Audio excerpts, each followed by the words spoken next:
ठीक है। तो जैसा हमने पहले बताया कि अर्जुन ने भगवान श्री कृष्ण से प्रश्न किया कि सन्यास किसे कहते हैं। अ,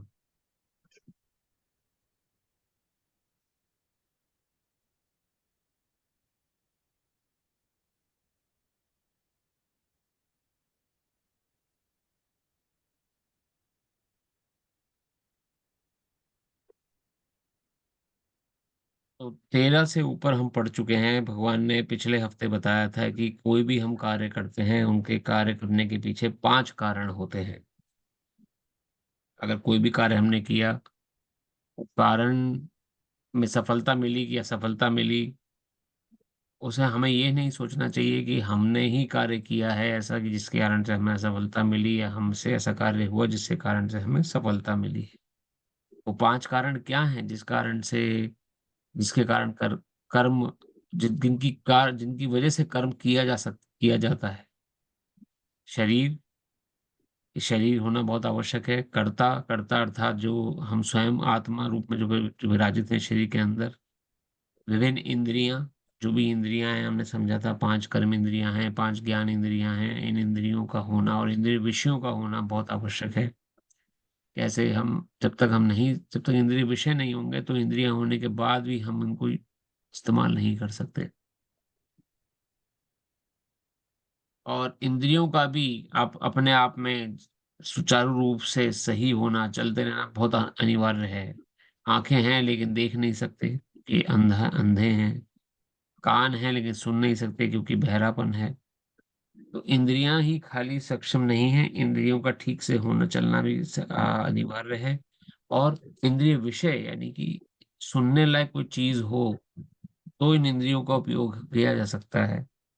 अगर किसी हम वैक्यूम में या किसी ऐसी जगह पे चले जाएं जहां पर ना कोई आवाज है, ना कुछ दिखाई देता है, बिल्कुल एकदम अंधेरा है, इसी कमरे में या ऐसे अंधेरे कमरे में अगर डाल दिया जाए तो आंखें हैं, काम भी कर रही हैं, पर कुछ दिख नहीं रहा है। इंद्रिय विषयों का होना भी बहुत आवश्यक है। अनेक प्रकार की चेष्टाएं जो हम करते हैं किसी कार्य करने के लिए, जैसे कि जो भी हम दिन भर में जो भी कार्य करते हैं, वो चेष्टाएं शरीर द्वारा होती हैं, इंद्रियों के उपयोग के कारण होती हैं, और फिर उसमें सफलता या असफलता मिलना, ये परमात्मा रूप में जो भगवान विराजित हैं हम सबके हृदय में, वो सैंक्शन करते हैं कि इस कार्य में इस व्यक्ति को सफलता मिलेगी कि नहीं मिलेगी। तो ये सारे कारण ज़रूरी हैं एक कर्म को करने के लिए। हमें अपने आप को कभी भी ये नहीं सोचना चाहिए कि हम करने वाले हैं, मैं कर रहा हूँ, मेरी वज़ह से ये हुआ, या इन 5 कारणों की वज़ह से हुआ है। श्लोक संख्या नंबर 15 में से हम शुरू करेंगे। 14 तक हम पढ़ चुके हैं।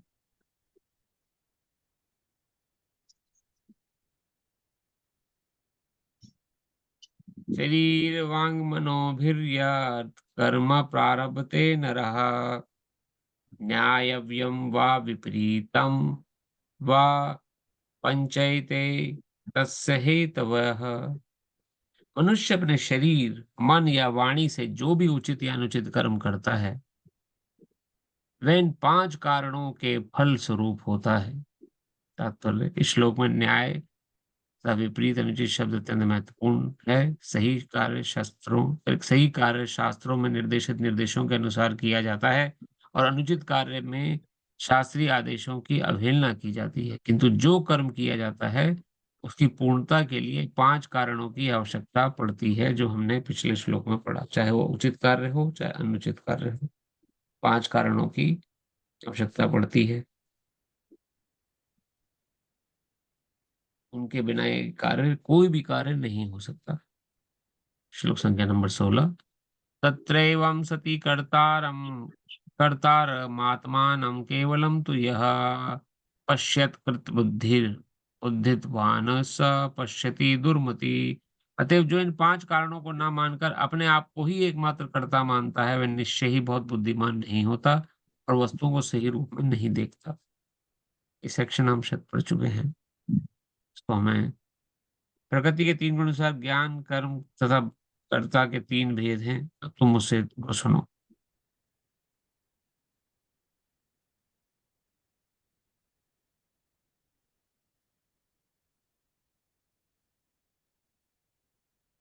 19 श्लोक से हम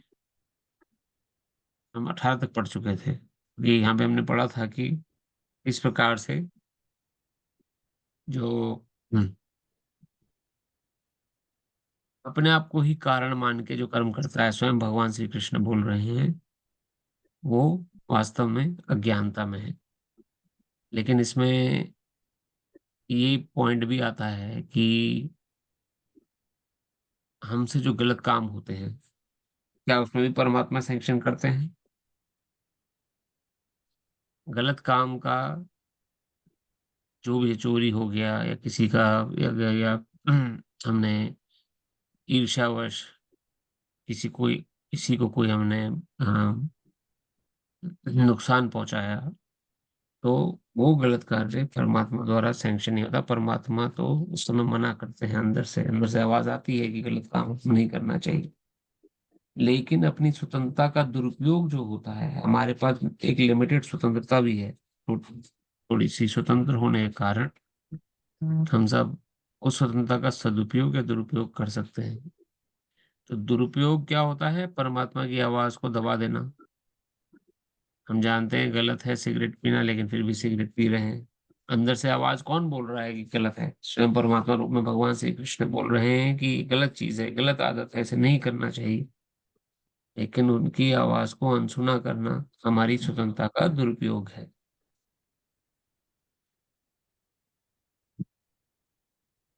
और भगवान किसी के कार्य में हस्तक्षेप नहीं करते इस संसार में।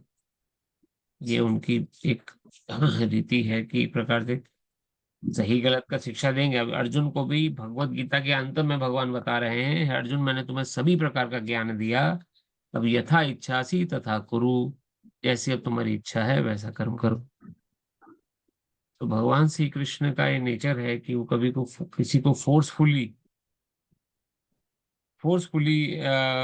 डरा के धमका के उन कराने की प्रवृत्ति नहीं है। वो अच्छा बुरा समझाते हैं और फिर छोड़ देते हैं जीव मात्र पर, अब तुम समझो जैसा तुम्हें करना। ये उनका नेचर है एक प्रकार से।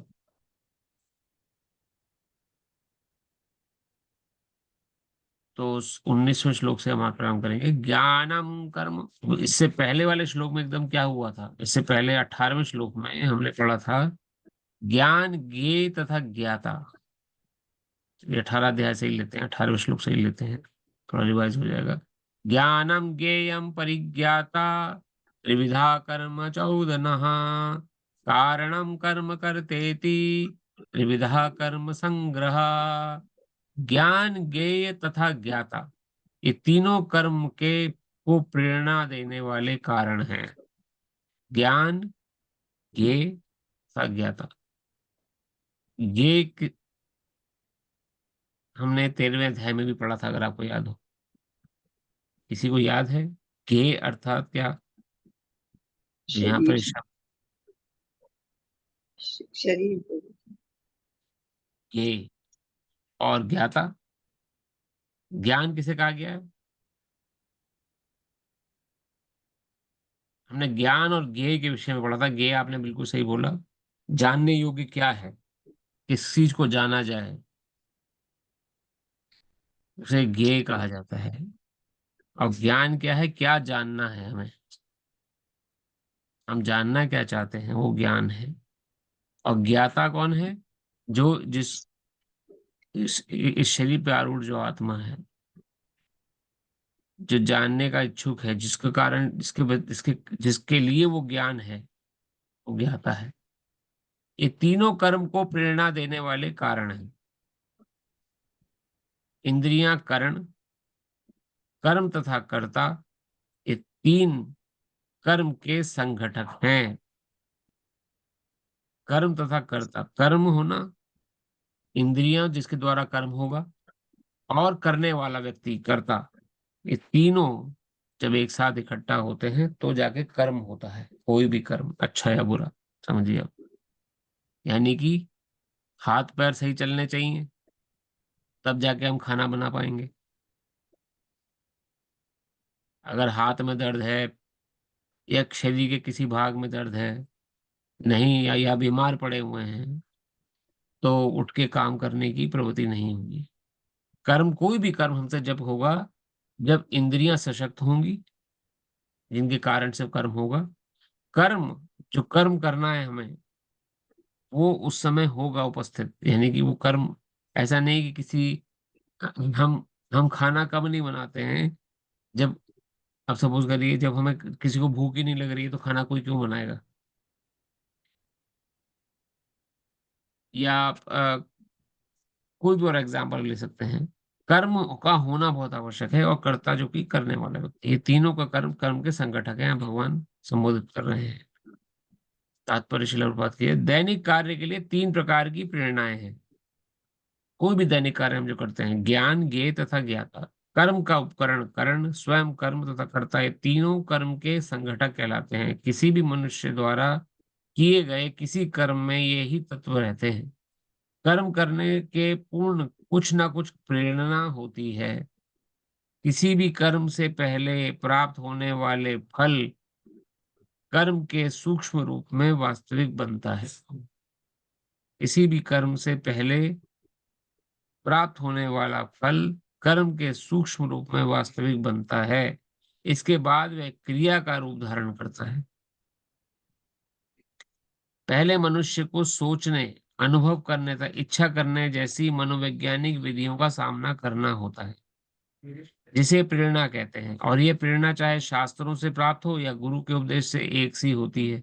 जब प्रेरणा होती है और जब कर्ता होता है, तो इंद्रियों की सहायता से, जिनमें मन सम्मिलित है और जो समस्त इंद्रियों का केंद्र है, वास्तविक कर्म संपन्न होता है।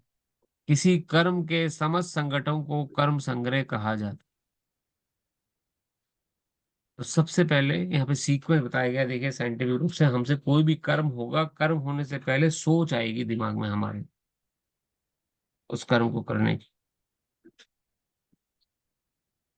कोई भी कर्म आप लेके देखिए, सबसे पहले हम विचार करेंगे हम ऐसा कर्म हम क्यों करें।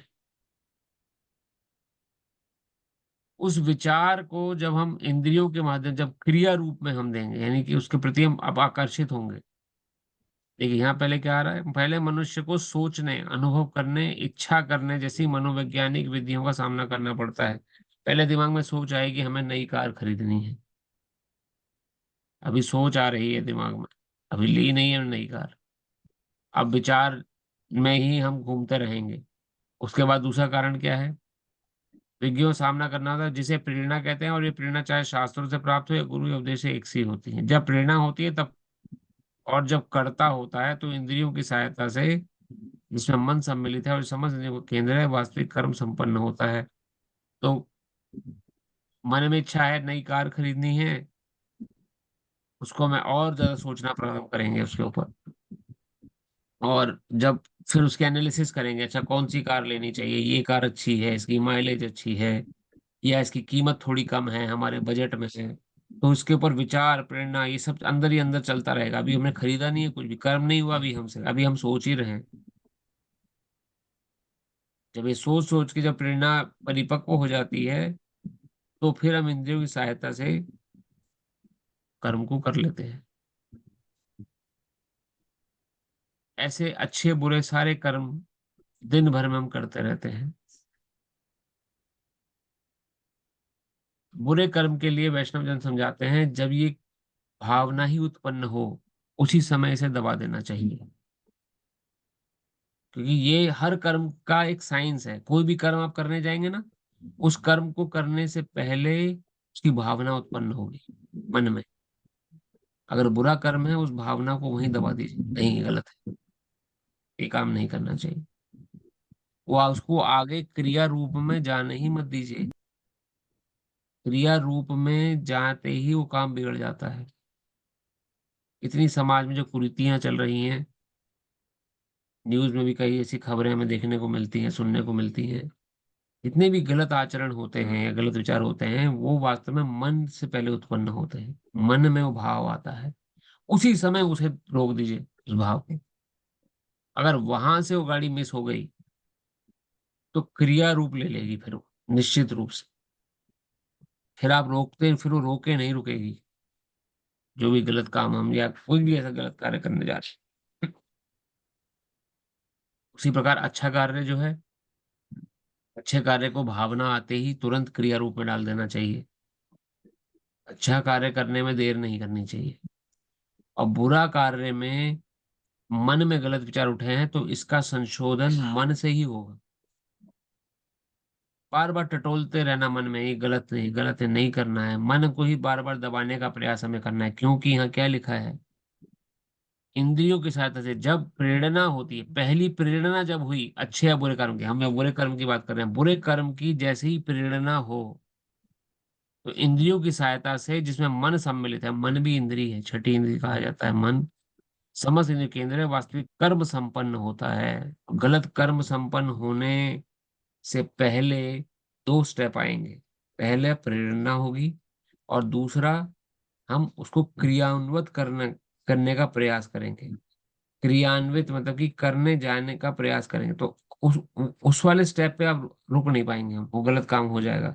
इसलिए जब गलत काम को रोकना है, तो प्रेरणा जिस समय हो रही है हृदय में उस गलत काम की, उसी समय उसे रोका जाए, तो वो कार्य रुक सकता है, ऐसा वैष्णव जन बोलते हैं, संत जनों के मुखारबिंद से जो हमने सुना। उसे कर्म मत बनने दीजिए, क्रिया मत बनने दीजिए, तो इस प्रकार गलत कर्म नहीं होगा। और अच्छे कर्मों को क्रियान्वित होने से मत रोकिए। अच्छे कर्म को जैसे ही क्रिया हो जाए वैसे कर देना चाहिए। ये कर्म का ज्ञान है, विज्ञान सहित। तो इसको आप टटोल भी सकते हैं। कभी कोई भी कर्म आप करने जाएंगे तो सबसे पहले हृदय में प्रेरणा होगी, उस प्रेरणा में आप उसको आप टटोलिए उस समय, कि प्रेरणा जो हो रही है अच्छे कर्म की हो रही है कि गलत कर्म की हो रही है। ये कार्य मुझे संसार में बांध देगा कि मुझे उबार देगा संसार से। तो अगर बांधने का काम कर रहा है, तो मन से ही उस कार्य को डिफीट करिए, प्रेरणा को डिफीट करिए हृदय में, नहीं ये गलत है, नहीं करना चाहिए। कोई लेक्चर सुनिए, कोई अपने ध्यान को बटाइए, उस ध्यान से, उस गलत विचार से अपने ध्यान को भटा दीजिए, भटका दीजिए। ये आपके हाथ में है, कोई बाहर से कोई शक्ति की आवश्यकता नहीं पड़ेगी। वो ध्यान से बार बार वो विचार दिमाग में आ रहा है, तो बार बार उसको, नहीं गलत है, नहीं करना है, नहीं नहीं नहीं गलत काम है, नहीं करना चाहिए। भगवान से प्रार्थना करिए, भगवान हृदय में ही बैठे हैं। कोई पुस्तक उठा के पढ़ लीजिए, कोई वीडियो क्लिप ऐसा जो कि जो भगवत संबंधी वीडियो क्लिप, वो देख लीजिए। किसी प्रकार ये इनके प्रकार वो जो प्रेरणा आपके हृदय में उत्पन्न हुई, उसको दबाने का प्रयास करिए। अगर लग जाए कि गलत है, ये नहीं करना चाहिए, तो बचाव हो सकता है। नहीं तो अगर वो क्रिया बन गई, अगर यानी कि उसमें आपने एक स्टेप भी वो सोचे हुए बात को आगे बढ़ा दिया अगर, तो फिर नहीं रुकेगा वो, फिर तो हो जाएगा काम गलत। इसलिए कर्म करने के तीन कारण हैं। पहला कारण है इंद्रियां, जिसमें मन है, जो उसके अंदर विचार आते हैं, प्रेरणा जहां होती है। उसके बाद कर्ता, करने वाले हम, अगर क्रियान्वित हो गए, हम उसमें अगर लिप्त हो गए, तो कर्म होगा ही होगा। और कर्म का होना और कर्ता का होना है, तीन प्रमुख गौण कारण है। अब इन गौण कारणों को सैंक्शन, पिछले पांच कारण थे जो हमने पढ़े थे। अब हमारे मन में विचार आ रहा है कि कार लेनी चाहिए, अब इसको हम टटोल रहे हैं, लेकिन सपोज करिए कि हमारे हाथों में कोई समस्या है, हम स्टीयरिंग व्हील पकड़ ही नहीं सकते, कोई बीमारी है हमारे हाथों में, और ड्राइवर रखने लायक हमारे पास पैसा नहीं है। तो मन में प्रेरणा तो हुई कार लेने की, हम क्रियान्वित करने जाएंगे भी तो कर नहीं पाएंगे, क्योंकि हम जानते हैं कि हम लाचार हैं, कार नहीं चला सकते। ये एक एग्जाम्पल मैं दे रहा हूँ, कोई भी और एग्जाम्पल आप ले सकते हैं। तो इंद्रियों का सशक्त होना जरूरी है। तो पांच जो पहले कारण मैंने आपको बताए, वो प्रमुख मेन कारण है किसी कर्म को होने का, और उसके ऊपर नीचे के तीन कारण जो है, ज्ञान के ज्ञान, तीन कर्मों को प्रेरणा देने वाले, यहाँ प्रपात क्या बता रहे हैं, कर्म के उपकरण, उपकरण करण स्वयं करता है, तीन कर्म के संघटक कहलाते हैं। ये तीनों जो हैं, यानी कौन से, करण, इंद्रियां, कर्म तथा कर्ता, ये तीनों के कोई भी कर्म होने के संघटक। और इन सब के ऊपर परमात्मा रूप में भगवान बैठे हुए हैं, सैंक्शन करते हैं, सैंक्शन कर, भगवान के सैंक्शन के बिना कोई कर्म नहीं होता। अनुमंता, उनको उनका एक नाम है अनुमंता। और दूसरा नाम है उपद्रष्टा। उपद्रष्टा मतलब हर समय हर गतिविधि को आपके देख रहे हैं वो। अनुमंता, उपद्रष्टा। उनको दो नाम संगत दिया गया है। तो अनुमान, तो अनुमंता, अनुमंता मतलब कि सैंक्शन करते हैं काम को, करना है ये इस व्यक्ति से काम होगा कि नहीं होगा। और उपद्रष्टा आपके किए हुए सारे कर्मों को दृष्टा रूप में देख रहे हैं, परमात्मा रूप में। उनके कारण, उनकी कृपा से ही कोई अच्छा कार्य हो पाएगा। तो अगर कार आपको लेनी है, भले ही आपने खूब पैसा जुटा लिया, सब कुछ कर लिया, लेकिन देखा कि वो मॉडल ही, जिस मॉडल के पीछे आपने इतनी मेहनत करी, वो model he out of the market हो गया। कर्म आपने किया, लेकिन कर्म में सफलता नहीं मिली। अब उसका कारण आप थोड़ी है, कोई हजार कारण हो सकते हैं। वो मॉडल ही नहीं मिल रहा है वो वाला जो आप कार आपको खरीदनी है। अब आप इंतजार कर रहे हैं बैठ के कि भाई कार मॉडल को जब आएगा तो हमें बताया जाएगा। तो मेहनत हमारी अभी तक की जो करी, हमने इतनी रिसर्च करी, वो सब बेकार चली गई। एक एग्जाम्पल है, कोई भी कार्य ले सकते हैं, तो उस कार्य को होना या ना होना हमारे पे निर्भर नहीं करता है।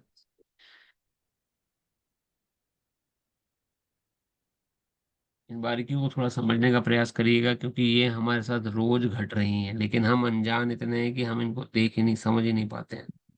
ये कार्य हम सोचते हैं हम ही करने वाले हैं। ज्ञानम कर्म च कर्ता च त्रिदैव गुण भेदतः प्रोच्यते गुण संख्याने यथा वृक्षणुतान्यपि। प्रकृति के तीन गुणों के अनुसार ही कर्म, ज्ञान तथा कर्ता के तीन तीन भेद हैं। अब तुम मुझसे सुनो। 13 चैप्टर 14 चैप्टर फिर से रिवाइज हो रहा है, कृपया ध्यान से सुनिए। तात्पर्य 14वें अध्याय में प्रकृति के तीन गुणों का विस्तार से वर्णन हो चुका है। उस अध्याय में कहा गया था कि सतोगुण प्रकाशक होता है, रजोगुण भौतिकतावादी तथा तमोगुण आलस्य तथा प्रमाद का प्रेरक होता है। प्रकृति के सारे गुण बंधनकारी हैं, वे मुक्ति के साधन नहीं है। सारे गुण कौन कौन से? सतोगुण, रजोगुण, तमोगुण, ये तीनों गुण बंधनकारी हैं, बांध देते हैं आप संसार में जीव। यहाँ तक कि सतोगुण में भी मनुष्य बद्ध रहता है। 17वें अध्याय में विभिन्न प्रकार के मनुष्यों द्वारा विभिन्न गुणों में रहकर की जाने वाली विभिन्न प्रकार की पूजा का वर्णन किया गया है। इस श्लोक में भगवान कहते हैं कि वे तीनों गुणों के अनुसार विभिन्न प्रकार के ज्ञान कर्ता तथा कर्म के विषय में बताना चाहते हैं। तो भगवान अलग अलग प्रकार के गुणों में किस प्रकार से कार्य होता है, उसका वर्णन फिर से कर रहे हैं। श्लोक संख्या नंबर 20। सर्वभूतेषु यैनैकं भावव्ययमीक्षते अविभक्तं विभक्तेषु तज्ज्ञानं विद्धि सात्विकम्। जिस ज्ञान से, अब ज्ञान की चर्चा पहले हो रही है, सतोगुणी ज्ञान, रजोगुणी ज्ञान, तमोगुणी ज्ञान, जिस ज्ञान के से अनंत रूपों में विभक्त सारे जीवों में एक ही अविभक्त आध्यात्मिक प्रकृति देखी जाती है, उसे ही तुम सात्विक जानो। तात्पर्य, श्रील प्रभुपाद की जय। जो व्यक्ति हर जीव में, चाहे वह देवता हो, पशु पक्षी हो या जल जंतु अथवा पौधा हो, एक ही आत्मा देखता है, उसे सात्विक ज्ञान प्राप्त रहता है। समस्त जीवों में एक ही आत्मा है, यद्यपि पूर्व कर्मों के अनुसार उनके शरीर भिन्न भिन्न हैं, जैसा कि 7वें अध्याय में वर्णन हुआ है। प्रत्येक शरीर में जीवनी शक्ति की अभिव्यक्ति परमेश्वर की परा प्रकृति के कारण होती है। उस एक परा प्रकृति, उस जीवनी शक्ति को प्रत्येक शरीर में देखना सात्विक दर्शन है। यह जीवनी शक्ति अविनाशी है, भले ही शरीर विनाशशील हो। जो आपसी भेद है वे शरीर के कारण है। चूंकि बद्ध जीवन में अनेक प्रकार के भौतिक रूप हैं, अतएव जीवनी शक्ति विभक्त प्रतीत होती है। ऐसा निराकार ज्ञान आत्म साक्षात्कार का एक पहलू है। तो ये जो ज्ञान आपको दिया जा रहा है, ये बताया जा रहा है कि हम सब में एक ही जीवात्मा, एक, यहाँ कहने का क्या अर्थ है? सेम क्वालिटी, मरणशील नहीं है हम सब। इतना एक्साइटमेंट लगता है ना कि हम कभी मरेंगे नहीं। सोचा जाए इस बात पे, शास्त्र को अपने एकदम सरों पर रखकर, हमारी कभी मृत्यु नहीं है। कितनी अच्छी बात है, ये मन में एकदम निडरता आ जाती है, वाह। ये ज्ञान, हाँ किसी को पता है, सब तो डरे डरे घूमते हैं, अरे मैं मर जाऊंगा, अरे मुझे बीमारी हो जाएगी, अरे अन्य अर्थ का डर है। अगर ये ज्ञान समझ में आ जाए तो मेरी कभी मृत्यु नहीं, मरणशील नहीं हूं मैं। सिर्फ शरीर बदलता है, शरीर मरता है, मैं शरीर नहीं हूं। मैं तो अविनाशी आत्मा हूँ। इसलिए भक्त जो है हमेशा प्रसन्न रहता है, चाहे कुछ भी हो, कहीं भी स्थिति में हो, कैसी भी स्थिति में हो।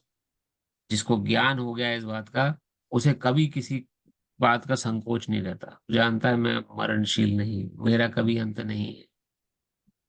आज इस शरीर में, कल दूसरे शरीर में, फिर तीसरे शरीर में। और भक्ति अगर कर ली तो वैकुंठ में। इसलिए इस भय का तुरंत नाश हो जाता है, जो इस बात को समझ जाता है। जो श्लोक में वर्णन हुई है कि मैं भी मरणशील नहीं हूं, और सारे जितने जीवात्मा मेरे चारों तरफ दिखाई देते हैं वो भी मरणशील नहीं है, वो भी नहीं मरने वाले। मेरा परिवार में भी कोई नहीं मरने वाला।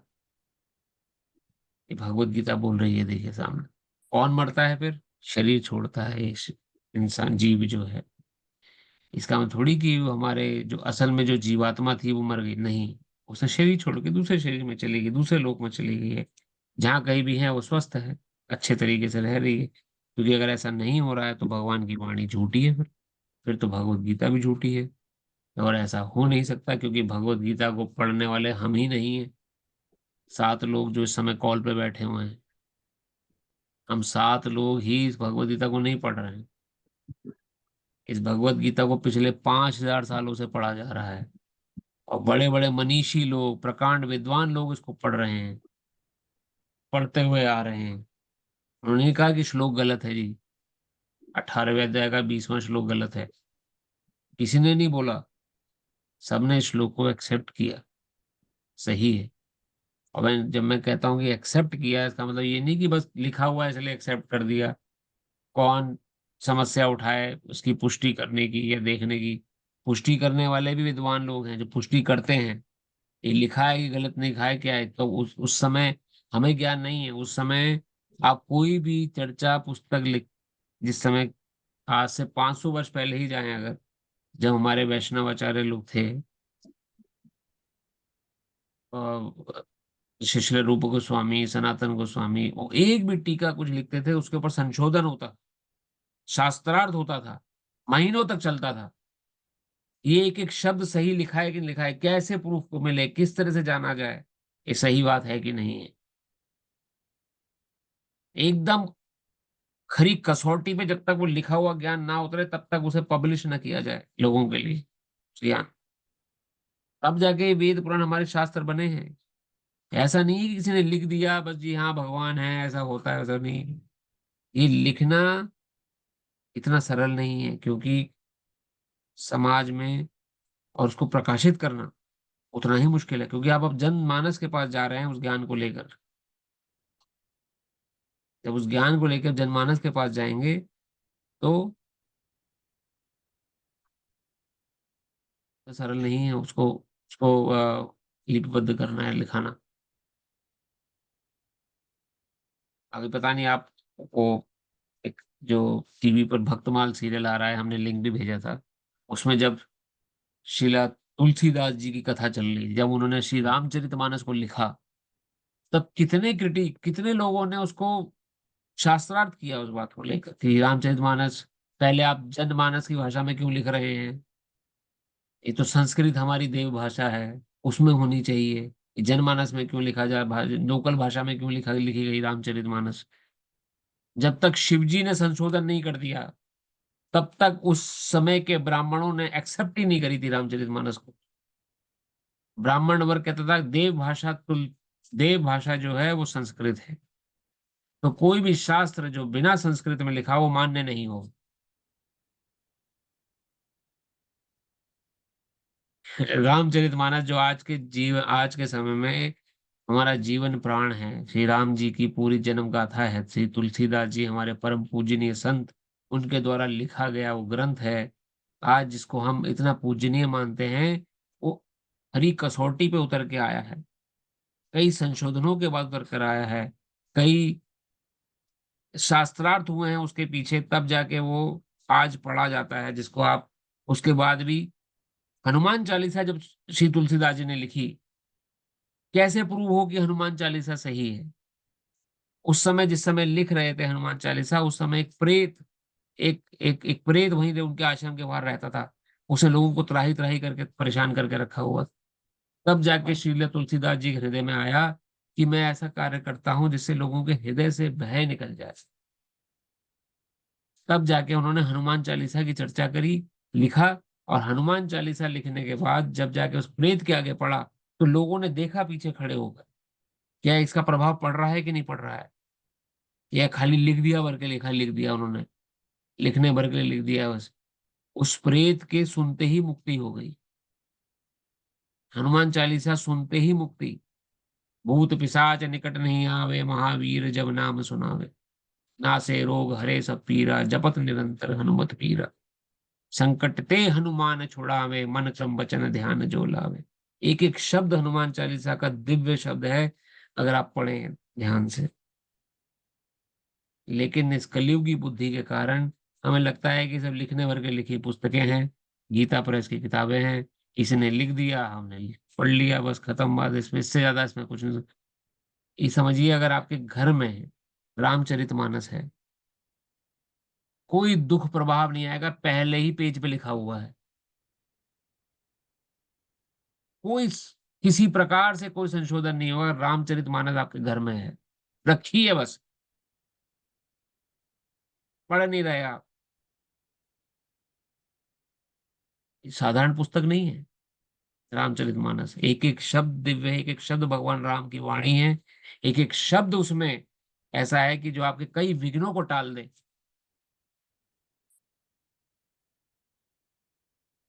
लेकिन दुर्भाग्यवश हमें अपने ही ग्रंथों पर विश्वास नहीं। अपने ग्रंथों को हम पुस्तक मानते हैं, सोचते हैं तो किताबी बातें हैं। अपने मन का विश्वास ज्यादा करते हैं हम। मन बोलता है तो किताब है, ठीक है किताब है, हटाओ इसे, क्या ये तो ऐसे ही है, पढ़ा है, पढ़ने के लिए बस रखा है।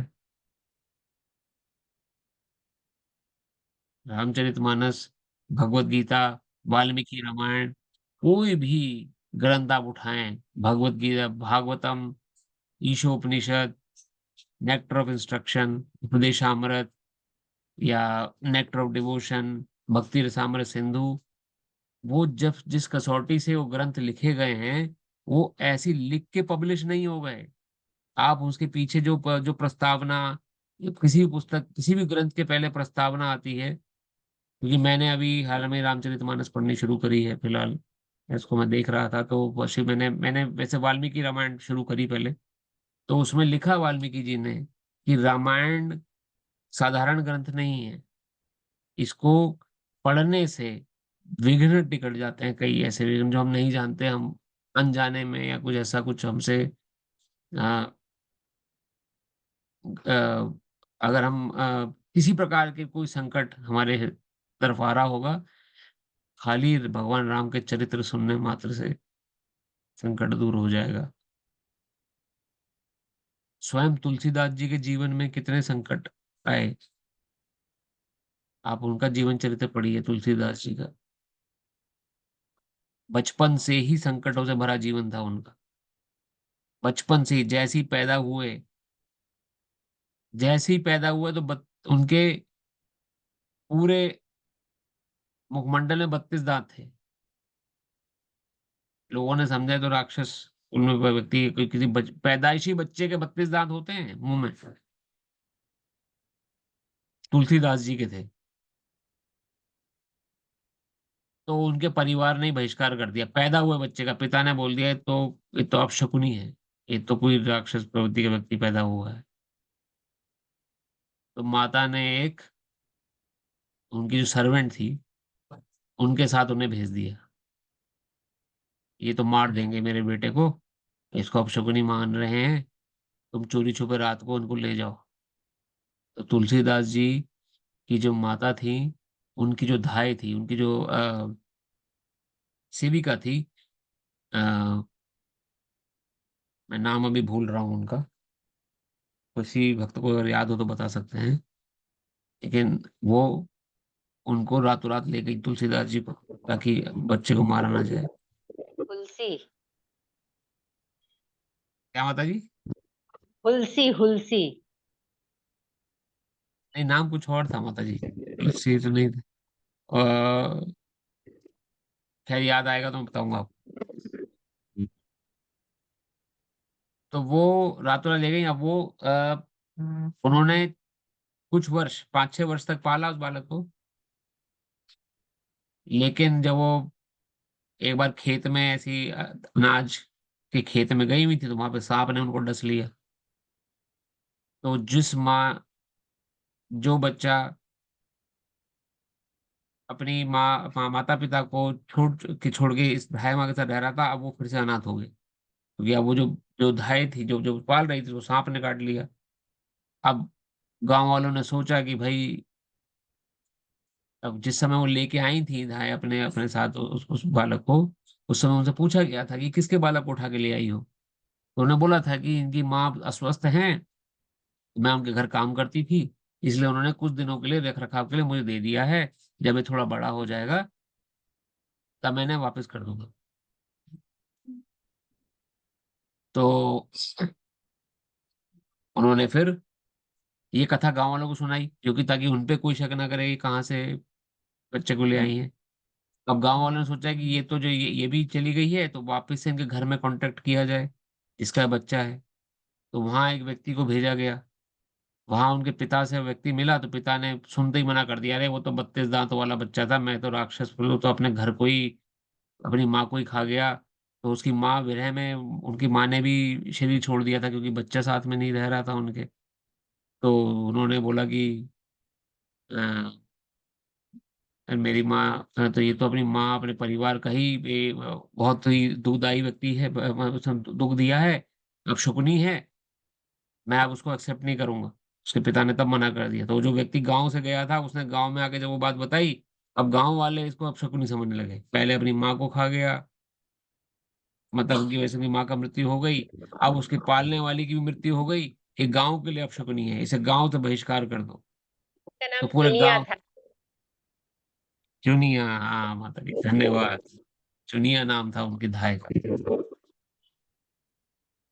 तो वो उनको गांव से बहिष्कार कर दिया तुलसीदास जी को। 7 वर्ष का बालक, उनको गांव से निकाल दिया। ना खाने को पूछा जा रहा है, ना कुछ। जहाँ कहीं फेस्टिवल, अब कहाँ जाए 7 वर्ष का बालक, बताइए। 7 वर्ष का बच्चा कितना बड़ा होता है। किसी घर में हाथ फैलाते थे तो दरवाजा खिड़कियां जोर से बंद कर लेते थे, वो सोच के कि ये तो अपशकुनी है, अभी हमारे ऊपर अपशकुन आ जाएगा। तुलसीदास जी की बात बता रहा हूँ मैं आपको। हमारे जो शिरोमणि हैं, भक्त समुदाय के शिरोमणि सरताज तुलसीदास जी, उनकी चर्चा हो रही है। बचपन कैसा था उनका। गांव के बाहर ही पेड़ के नीचे रहने लगे, 7 वर्ष का बालक, क्योंकि कहाँ जाए 7 वर्ष का बालक। जहाँ कहीं फेस्टिवल होते थे, किसी घर घर में कोई शादी ब्याह हो रहा था, वहां जो झूठी पत्तलें फेंक देते थे लोग, वो झूठी पत्तलों में जो खाना बच जाता था, उस खाने को जाके चाटते थे, खाते थे। ये तक गति हो गई थी उनकी। तब जाके उनकी, उन पे दृष्टि पड़ी शिव शंकर भोलेनाथ की, और उमा उमा पार्वती माता की। हालांकि वो तो जानते थे ये कोई साधारण व्यक्ति बच्चा नहीं है, वो तो पहले से ही उस पर दृष्टि रखे हुए थे। तब जाके उनको माता उमा ने, जो कि अन्नपूर्णा का स्वरूप है, खुद आके भोजन कराती थी। तो 2 साल, 2 साल पार्वती माता खुद आके वेश बदल कर अपने हाथों से खाना खिलाती थी तुलसीदास जी को। फिर भगवान श्री कृष्ण, भगवान भोलेनाथ जी की प्रेरणा से तुलसीदास जी के गुरु को अनुभूति हुई। उन्होंने तुलसीदास जी को एक्सेप्ट किया, और फिर शिक्षा दीक्षा उनकी प्रारंभ हुई बाद में। तो शिव जी द्वारा प्रमाणित तुलसीदास जी का चरित्र शास्त्रों में वर्णित है, और तुलसीदास जी द्वारा प्रमाणित रामचरितमानस प्रमाणित ग्रंथ है।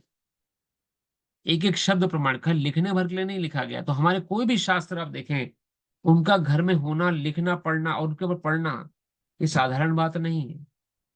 एकदम ऐसे किसी ने लिख दिया बस आगे, ऐसी ऐसी ऐसे ग्रंथ नहीं आए हैं ये। इनका संशोधन हुआ है, इनकी पुष्टि करी गई है। उसके बाद इनको आंख की कसौटी पे उतार के तब देखा गया कि ये वास्तव में प्रमाणिक है, तब जाके पब्लिश हुए हैं जनमानस के लिए। तो आज जो भगवत गीता हम सब आप पढ़ रहे हैं ना, ये भगवत गीता, ये सरल नहीं थी भगवत गीता ये। शिला प्रभुपाद जी ने जो इसको लिपिबद्ध किया, 2 हार्ट अटैक उनको आ चुके थे, उसके बाद उन्होंने लिखा इस पुस्तक को। ग्रंथ होना घर में बहुत पुण्य का काम है। और ग्रंथों को पढ़ना खाली रखने भर के लिए नहीं, पढ़ना, और उन आचार्यों को बार बार दंडवत प्रणाम करना कि आपके कारण मुझे ग्रंथ मिला, जिसके कारण से मेरे ज्ञान चक्षु उदय हुए, क्योंकि इन्हीं ग्रंथों के माध्यम से भगवत धाम जाएंगे हम। ये ग्रंथ ही हैं जो हमें भगवत धाम ले जाने वाले हैं, वरना तो दोबारा संसार में लौट के आने वाले हैं हम, समस्याओं के बीच में। अगर इन ग्रंथों को ही नकार देंगे हम, फिर क्या बचेगा हमारे पास। इसलिए इन ग्रंथों को हमें अपने जीवन में भगवत कृपा समझकर रखना चाहिए, और उनका हमें नियमित रूप से अध्ययन करना चाहिए। ये नहीं खाली घर में है तो हम पढ़ नहीं रहे। नियमित रूप से अध्ययन करने से यही ग्रंथ हमें रास्ता दिखाएंगे कि कैसे जाना है भगवत धाम। अगर आप इंटरेस्टेड है, नहीं है तो बात अलग है। सिर्फ सुनने भर के लिए आप सुन रहे हैं तो बात अलग है। लेकिन अगर इंटरेस्टेड है भगवान भगवत धाम जाने में, अगर आप रियली में आप चाह रहे हैं कि मेरा अगला जन्म वैकुंठ में हो, मेरा अगला जन्म दोबारा संसार में ना हो, तो इस ग्रंथ की यथार्थता सार्थकता को समझना है, इनको अपने जीवन में धारण करना है। ये साधारण ग्रंथ नहीं है। वही यहाँ भगवान वर्णन कर रहे हैं कि इन्हीं ग्रंथों में लिखा है कि समस्त जीव एक है। हम सभी एक ही परमात्मा के अंश हैं, और हम सब भी एक एक किस प्रकार से, क्वालिटेटिवली हमारी मृत्यु नहीं है। इन ग्रंथों में लिखा है हमारी मृत्यु नहीं है, तो हम मरेंगे नहीं कभी भी। ना आप मरेंगे ना मैं मरूंगा, ये शरीर छोड़ देंगे हम बस। और इस शरीर से अगर आकर्षण बना के रखेंगे तो दुख होगा। अरे जा रहा है, ये तो वैसे भी जाना है। ये तो आप चाहो, चाहे आप भक्ति करो, चाहे ग्रंथ पढ़ो या ना पढ़ो, चाहे आप अच्छे इंसान बने चाहे बुरे इंसान बने, ये तो जा रहा है। अगर इस शरीर को ही सब कुछ मान के बैठे हैं तो जाएगा एक दिन। इसको कोई नहीं बचा पाएगा। अब सोचेंगे नहीं जाए, तो नहीं जाए तो लीजिए अश्वत्थामा जी की जीवन चरित्र। अश्वत्थामा को आप सभी जानते होंगे, चिरकाल से जीवित हैं अभी भी। ऐसा ऐसा हमें जीवन मिल गया जो चिरकाल तक हमें जीवित रहना पड़ा। हमारे आसपास वाले सब जा रहे हैं, मर रहे हैं, हम अकेले रह गए संसार में। वो ज्यादा भयानक स्थिति है। सब हमारे, अब कोई जानने वाला है ही नहीं दुनिया में, हम अकेले दुनिया में अब हैं।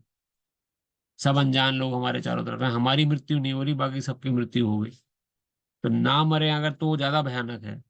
शरीर छोड़ना इसलिए भगवान ने इंपॉर्टेंट बनाया कि बार बार आप रिपीटिशन लेते रहें, बार बार आपको ऐसा वातावरण मिले कि जो आप इसको आप अपनी जान पहचान बना सके। तो मृत्यु से डरने की आवश्यकता नहीं, भक्त तो कभी नहीं डरता है। जानता है शरीर छोड़ूंगा मैं एक दिन, मैं वैसे भी छोड़ूंगा। चाहे कोई मुझे कोई प्यार करे या ना करे, चाहे मैं समाज में मित्रों के बीच में रहूं या ना रहूं, ये शरीर तो छूटना है, क्योंकि मैं नहीं हूं ये शरीर। मैं आत्मा हूं। मैं इस शरीर के अंदर इस शरीर को चला रहा हूं। इसको अपने हृदय में हमें धारण करना चाहिए। और वही यहाँ श्लोक में आया है कि जिसको ये ज्ञान है वो सात्विक ज्ञान के साथ जीवन जी रहा है, कि हर जीव जो है शरीर नहीं आत्मा है, और आत्मा और परमात्मा में गुणात्मक दृष्टि से कोई अंतर नहीं है, क्वांटिटेटिवली डिस्टिंक्शन है। प्रभु अगर, भगवान अगर था समुद्र है, तो हम समुद्र की बूंद हैं। लेकिन समुद्र की बूंद भी नमकीन होती है, और समुद्र भी नमकीन होता है। दोनों नमकीन है। तो गुणात्मक दृष्टि से अंतर नहीं है, क्वांटिटी वाइज डिफरेंस है। और समुद्र की बूंद जब तक समुद्र के साथ है, तब तक उसका अस्तित्व है। अगर समुद्र की बूंद रेत में गिर जाए या कहीं और जाए तो अपना अस्तित्व खो देती है। उसी प्रकार जब तक हम भगवान से जुड़े हुए हैं तब तक हम लोग सुखी हैं। श्लोक संख्या नंबर 21। पृथक्त्वेन तु यज्ञ ज्ञानम नाना भाव पृथक विधान वेत्ति सर्वेषु भूतेषु तज ज्ञानम विद्धि राजसम। जिस ज्ञान से कोई मनुष्य विभिन्न शरीरों में भिन्न भिन्न प्रकार का जीव देखता है उसे तुम राजसी जानो। राजसी ज्ञान कौन सा है? आप भी डिफरेंट हो, मैं भी डिफरेंट हूं। ये डिफरेंस की भावना जो है, ये बीच में कंपटीशन की भावना लेके आती है फिर। ये राजसी ज्ञान है फिर। अरे उसके पास तो इतना ज्ञान है, मेरे पास नहीं है। अरे वो तो इतना पब्लिश कर रहा है, मैं तो कुछ, मैं वो तो इतना समाज में वो बढ़ता जा रहा है, मैं तो कुछ नहीं कर पा रहा हूँ। अरे उसकी तो नौकरी अच्छी चल रही है, हमारी नौकरी अच्छी नहीं चल रही है। ये कंपटीशन की भावना राजसी है। इस ज्ञान और इससे संबंध जो भी ज्ञान जुड़ा हो सब राजसी है। श्रील प्रभुपाद समझाते हैं, प्रभुपाद जी है, यह धारणा कि भौतिक शरीर ही जीव है और शरीर के विनष्ट होने पर चेतना भी नष्ट हो जाती है, राजसी ज्ञान है। यानी जो आत्म तत्व को ना समझकर शरीर रूप से सबको देखता है, तो ये भावना भी शरीर से ही आती है ना, कि उसको तो इंटेलिजेंट है, वो कर सकता है, मैं इंटेलिजेंट नहीं। आप दोनों समान हो, वो भी आत्मा है, आप भी आत्मा हो। वो अपने कर्मों के अनुसार उसको अच्छी फैसिलिटी ज्ञान मिल रहा है। और डीपर नॉलेज में जाएंगे अगर आप, हमारे कर्म कुछ ऐसे हैं जिस कारण हमें थोड़ी स्ट्रगलिंग लाइफ चल रही है।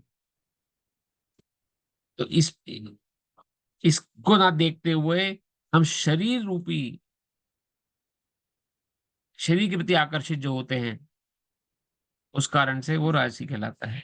ये धारणा कि भौतिक शरीर ही जीव है, शरीर के विनष्ट होने पर चेतना नष्ट हो जाती है, राजसी ज्ञान है।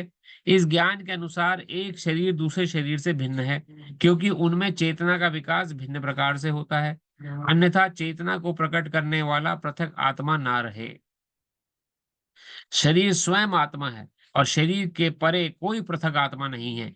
इस ज्ञान के अनुसार चेतना अस्थाई है, या यह कि पृथक आत्माएं नहीं होती। एक सर्वव्यापी आत्मा है जो ज्ञान से पूर्ण है, और यह शरीर क्षणिक अज्ञानता का प्रकाश है।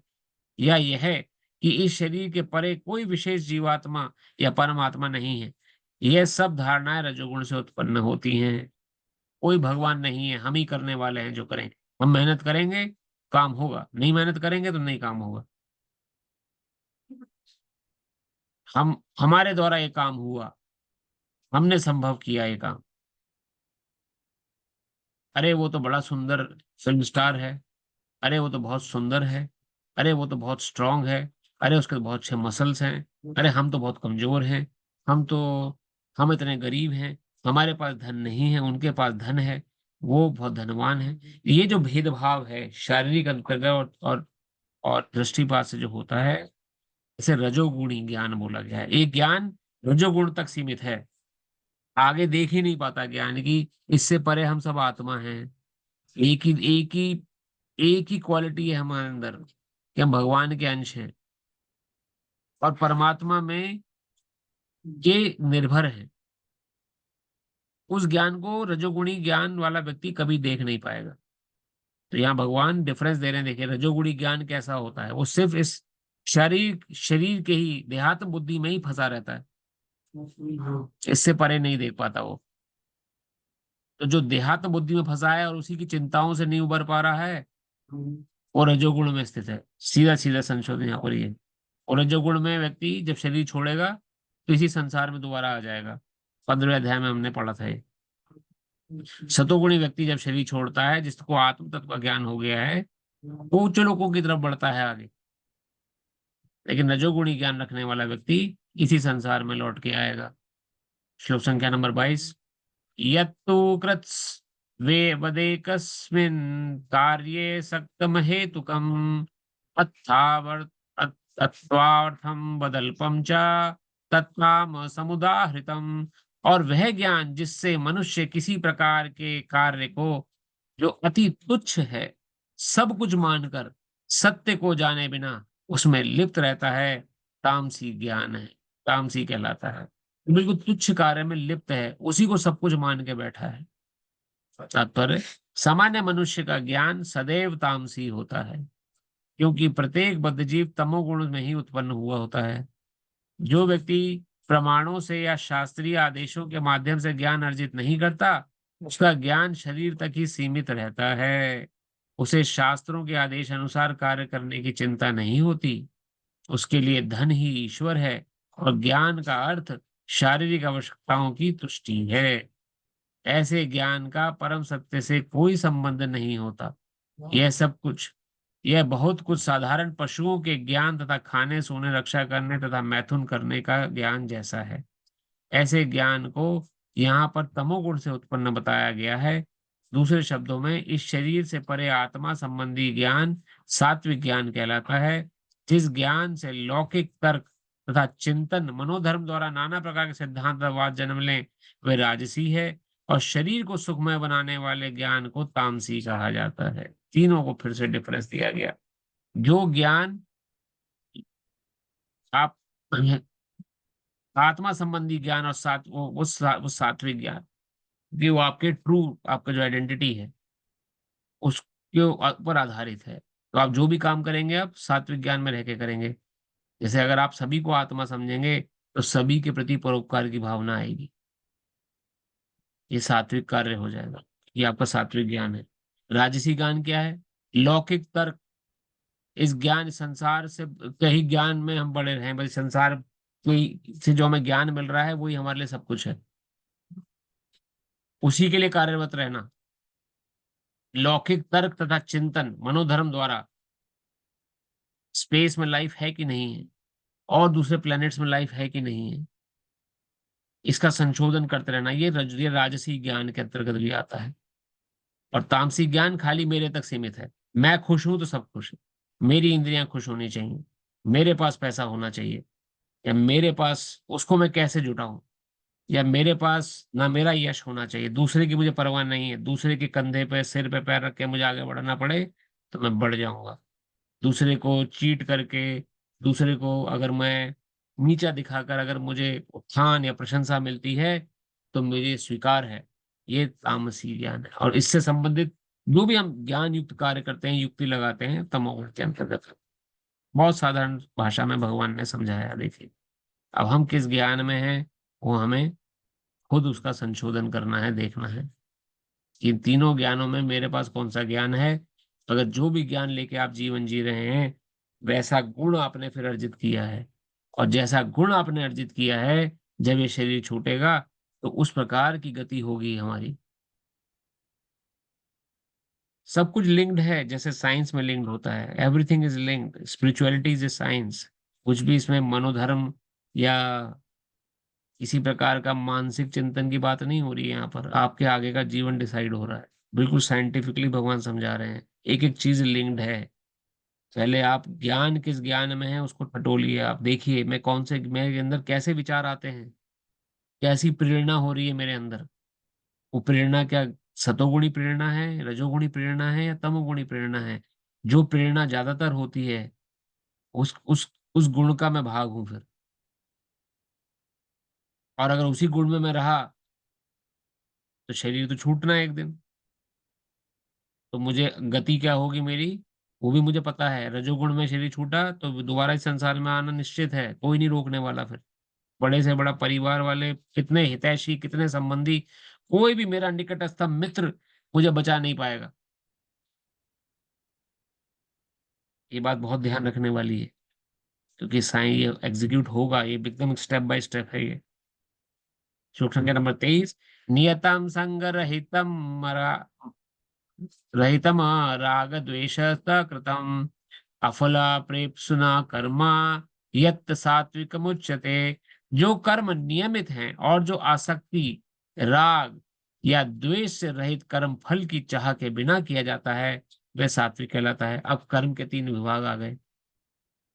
जो सात्विक कर्म कौन से हैं? जो नियमित हैं, नियम से जो किए जा रहे हैं, और जो आसक्ति, राग या द्वेष से रहित हैं। आसक्ति, राग या द्वेष का अर्थ क्या हुआ? उसके प्रति हम आसक्त नहीं है, कर्म के प्रति कर रहे हैं क्योंकि हमारी ड्यूटी है। हम उसके प्रति आसक्त नहीं हो गए कि हमें ये हम ही करेंगे जी तब होगा, वरना कोई और नहीं करने वाला इसको। ये आसक्ति नहीं होना। राग भी आसक्ति से ही उत्पन्न होता है। उस कर्म के अलावा मुझे और कोई कर्म करना ही नहीं है। वही कर्म मेरा कर्म है। मेरे अलावा किसी और को करते हुए हम देखेंगे तो ईर्ष्या हो जाएगी। अरे! उसको ये काम कैसे मिल गया? ये तो मेरा काम था। तो ये भावना होना, ये राग, आसक्ति और द्वेष, तभी द्वेष उत्पन्न होता है। किसी दूसरे व्यक्ति को अगर वो आपका काम दे दिया जाए, तो द्वेष आ जाएगा मन में। ये तो मेरा काम था, मेरा प्रोजेक्ट है। इसमें तो मुझे शाइन करना था। उसको कैसे प्रोत्साहन मिल गया? उसको कैसे प्रोजेक्ट मिल गया ये?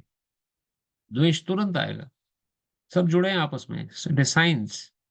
बचा नहीं पाएँगे हम। कब बचा पाएँगे? जब कृष्णमय होगी, हमारी बुद्धि सात्विक होगी। तो यहाँ वर्णन आ रहा है, सात्विक बुद्धि वाला व्यक्ति द्वेष नहीं करता है। कब? जब उसे आसक्ति नहीं होती। आसक्ति राग या द्वेष से रहित, रहित अर्थात आसक्ति राग द्वेष नहीं है किसी कर्म के प्रति उसे। मिल गया ठीक है कर रहा हूँ, नहीं मिलेगा कोई बात नहीं, कृष्ण का काम है। कृष्ण ने दिया मैंने किया। भगवान कृष्ण अब नहीं मिल रहा है मुझे वो काम, तो जैसी हरी इच्छा। जो कर्म नियमित है और जो आसक्ति राग या द्वेष से रहित कर्म फल की चाह के बिना किया जाता है, वह सात्विक कर्म कहलाता है। तो हमें कैसा कर्म करना चाहिए यहाँ पे वर्णन आ रहा है? जो सतोगुणी व्यक्ति है उसको ऐसा कर्म करना चाहिए जो आसक्ति राग द्वेष से रहित हो। तात्पर्य श्रील को समझाते हैं, विभिन्न आश्रमों तथा समाज के वर्णों के आधार पर शास्त्रों में संस्तुत वृत्ति पर कर्म जो अनासक्त भाव से अथवा स्वामित्व के अधिकारों के बिना प्रेम घृणा भाव रहित परमात्मा को प्रसन्न करने के लिए आसक्ति या अधिकार की भावना के बिना कृष्ण भावनामृत में किए जाते हैं, सात्विक कहलाते हैं। इसमें ऐसे सारे कार्य आते हैं जो आप भगवान श्री कृष्ण को स्वामी मानकर और अपने को सेवक मानकर आप करें। इसलिए हमारे जो संप्रदाय है, हमारी संप्रदाय में सेवक भाव सर्वोपरि बताया गया है। जो सेवक है, इसे कहा जाता है जो भक्त है, हमारे आचार्य लोग बताते हैं, उसको भावना होनी चाहिए गोपी गोपी भक्त गोपी भक्त रेणु दास दासानुदास।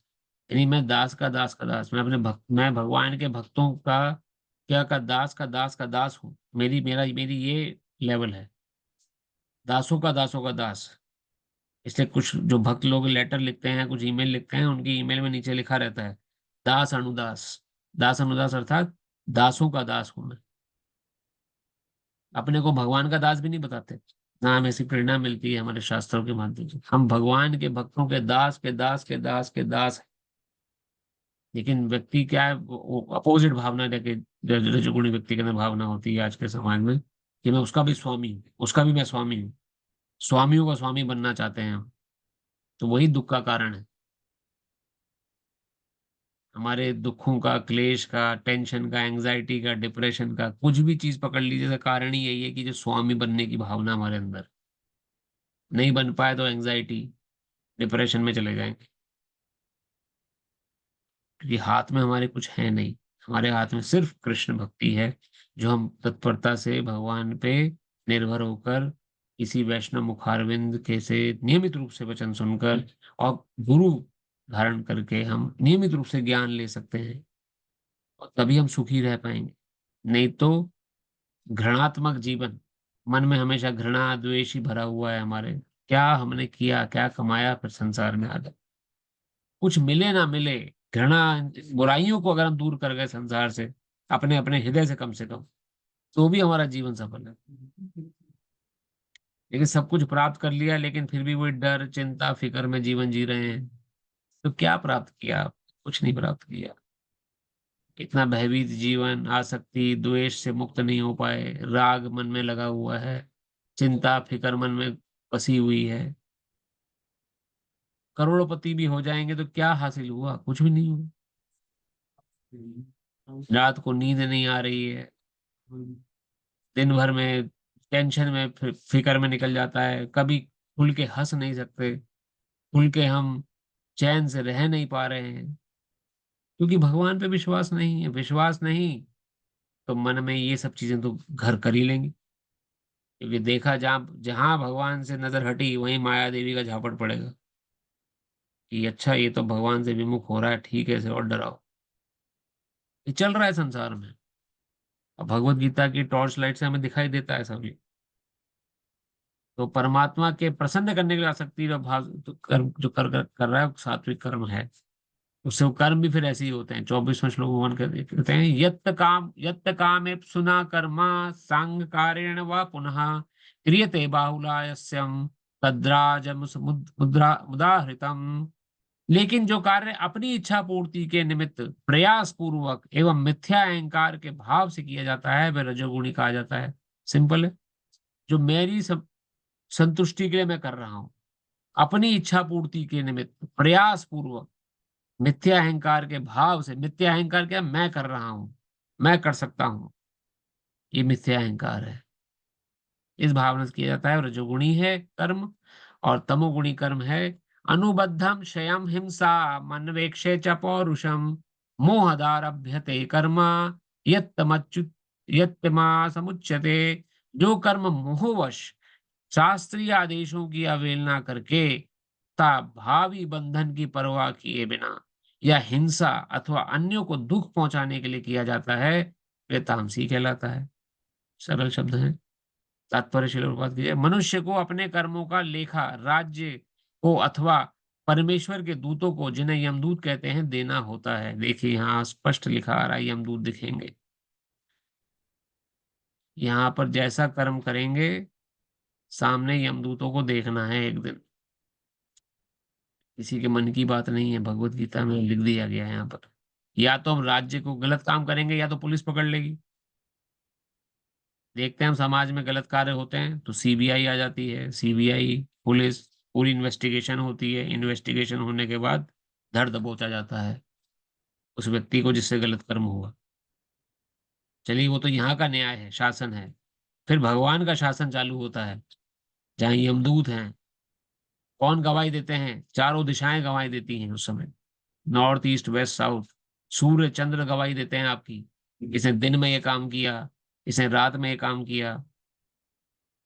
जितनी दिशाएं हैं आपके चारों तरफ, ईस्ट वेस्ट नॉर्थ साउथ, ये आपकी गवाही देने वहां खड़े होंगे। झूठ बोल के भी झूठ नहीं बोल पाएंगे हम। और तो और परमात्मा रूप में हृदय में भगवान बैठे हैं, उनसे कितना छुपाएंगे आप मतलब मैं आपको नहीं कह रहा हूँ, समझिएगा कि बोलने का तरीका है। एक व्यक्ति विशेष की बात बता रहा हूँ। स्वयं हृदय में भगवान साक्षी दे रहे हैं हर एक क्षण का हमारा। तो परमेश्वर की अदालत में तो बचना बड़ा मुश्किल है। यहाँ बच भी जाता है इंसान। यहाँ वर्णन आ रहा है, श्रील प्रभुपाद कहते हैं, मनुष्य को अपने कर्मों का लेखा राज्य को अथवा परमेश्वर के दूतों को, जिन्हें यमदूत कहते हैं, देना होता है। उत्तरदायित्वहीन कर्म विनाशकारी है क्योंकि उस इससे शास्त्रीय आदेशों का विनाश होता है। यह प्रायः हिंसा पर आधारित होता है और अन्य जीवों के लिए दुखदाई होता है। उत्तरदायित्व से हीन ऐसा कर्म अपने निजी अनुभव के आधार पर किया जाता है। यह मोह कहलाता है। ऐसा समस्त मोहग्रस्त कर्म तमोगुण के फलस्वरूप होता है। बहुत ध्यान देना है। तो आज कथा को यहीं विराम देते हैं। समय समाप्ति की सूचना आ गई है। कोई आपके मन में प्रश्न हो तो प्रश्न पूछ सकते हैं। आगे के 3 श्लोक जो हैं वो कर्ता यानी कि करने वाला जीव सात्विक है कि नहीं है इस पे आधारित है। तो अभी भगवान ने कर्म के बारे में बताया, ज्ञान के बारे में बताया। 3 प्रकार के ज्ञान, सतोगुणी ज्ञान कैसा है, रजोगुणी ज्ञान कैसा है, तमोगुणी ज्ञान कैसा है। और 3 प्रकार के कर्म, सतोगुणी कर्म कौन से होते हैं, रजोगुणी कर्म कौन से होते हैं और तमोगुणी कर्म कौन से होते हैं, ये बात बताया भगवान ने। इनको आप नोट डाउन करके रख सकते हैं इन श्लोकों को, ताकि आप बार बार इसको रिवाइज कर सकें और अपने को टटोल सकें। क्योंकि मृत्यु किस समय आ जाए वी नेवर नोज, हमें नहीं पता है। और जब भी आएगी उस समय हम किस गुण में होंगे उसी पर प्रधानता हो जाएगी फिर।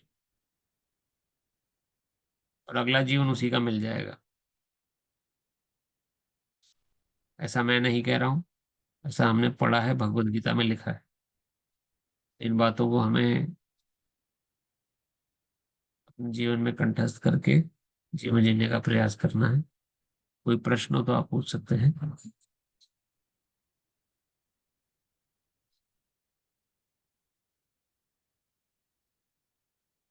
अगर प्रश्न नहीं है तो कथा को यहीं विराम देते हैं। अभी ये हफ्ता पूरा हमारा मंदिर में बड़ा एक तरह का फेस्टिवल सीजन है, क्योंकि पिछले हफ्ते ही हमने जन्माष्टमी पर्व मनाया। इस हफ्ते पिछले 2 दिनों से हम इस्कॉन मंदिर की 50वीं वर्षगांठ, इस्कॉन सेंट लुइस की 50वीं वर्षगांठ सेलिब्रेट कर रहे हैं। बहुत बड़े बड़े उच्च कोटि के वैष्णव भक्तों के दर्शन लाभ मिले। तो अगर आप सेंट लुइस आसपास रहते हैं तो आज भी वो लोग हैं यहाँ पे मंदिर में। मंदिर आ सकते हैं। सुबह 11 बजे से रात को सुबह 11 बजे से दोपहर के 2:30 बजे तक कार्यक्रम रहता है मंदिर में। वो भक्तों के दर्शन हुए जिन्होंने इस्कॉन सेंट लुइस की नींव रखी थी, आज से समझिए आप 40-50 साल पहले, जिस समय मंदिर नहीं था यहाँ पर। उस समय किन किन परिस्थितियों से उन्होंने गुजर कर ये मंदिर की शुरुआत करी, कल हमने वो चर्चा सुनी उन भक्तों के मुखारबिन से। उनके दर्शन लाभ मिलना बहुत दुर्लभ है, तो उनके दर्शन लाभ हमें मिल रहे हैं।